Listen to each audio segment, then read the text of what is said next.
prezado Diácono Miltinho, reverendas religiosas, demais filhos e filhas da fé aqui presentes e aqueles que estão rezando conosco através da Rádio Cidade e das nossas redes sociais. Já estamos no quarto domingo do tempo comum e este domingo vai nos apresentar com muita clareza quem são os preferidos de Deus.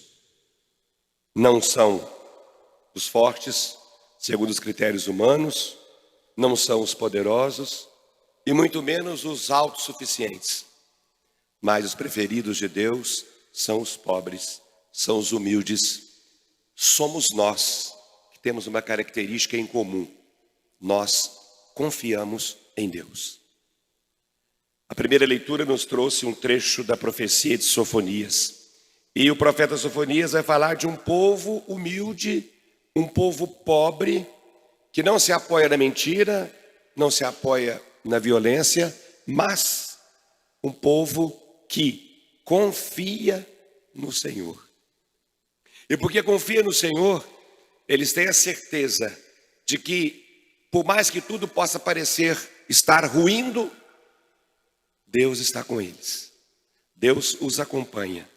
Deus jamais abandona aqueles que nele confiam, aqueles que depositam no Senhor toda a sua esperança, toda a sua confiança.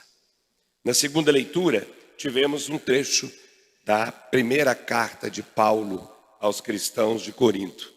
E Paulo vai falar de algo assim, que eu diria, nos mostra uma lógica meio desconcertante. Deus escolheu o que é fraco para confundir os fortes. Deus escolheu os pequenos para confundir os grandes. E é exatamente nos pequenos, nos fracos, que Deus vai revelar toda a sua grandeza, porque Ele age entre aqueles que nele confiam. Aquilo que aos olhos do mundo parece ser o maior, Paulo vai dizer, não.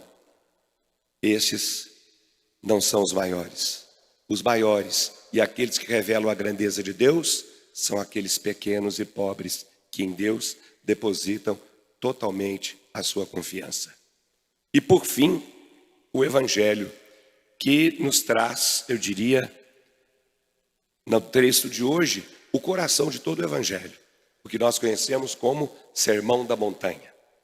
Jesus sobe o monte, se senta e como um mestre, ele começa a ensinar. Ele vai proclamar aquilo que eu chamo como, que eu diria que é a carta magna do reino de Deus. Porque é algo que vai contra a lógica humana. E o que Cristo vai dizer? Quem são os bem-aventurados? Bem-aventurado na Bíblia é feliz. Bem-aventurados, felizes. E quem são os felizes? Os pobres em espírito, não os pobres de espírito, que é bem diferente uma coisa com a outra. Os pobres em espírito, os misericordiosos, os mansos, os que têm fome e sede de justiça, os puros de coração, os que promovem a paz, os que são perseguidos por causa da justiça. Vejam, aos olhos do mundo, todos esses não parecem nem um pouco felizes, nem um pouco bem-aventurados. Mas, aos olhos de Deus, estes é que são os felizes. Por quê? Porque eles se aproximam, porque eles já participam do reino de Deus. É importante nós termos consciência de que o Sermão da Montanha, como nós conhecemos, não é uma fala em que Jesus está romantizando o sofrimento. Não é uma fala em que Jesus está exaltando a miséria. Mas é uma fala onde Jesus Cristo vai nos mostrar um novo modo de viver como bem-aventurado. E como é viver como bem-aventurado? É ter uma vida baseada na confiança, na mansidão, na justiça, na misericórdia, na esperança. As bem-aventuranças de Cristo não são coisas impossíveis. Não é uma fala difícil de se praticar, mas é nada mais, nada menos do que o retrato do próprio Cristo. Ele foi o manso, ele foi humilde, ele foi o misericordioso, ele foi o justo que sofreu. Então, a bem-aventurança, eu diria, ele se propõe como modelo para que nós, que nele cremos, possamos viver desta mesma forma. Então, a liturgia de hoje vai nos trazer um questionamento muito importante. Em que nós colocamos a nossa segurança? Nos bens que passam ou nos bens eternos? Colocamos a nossa esperança no dinheiro, no poder, no prestígio? Ou colocamos a nossa confiança em Deus?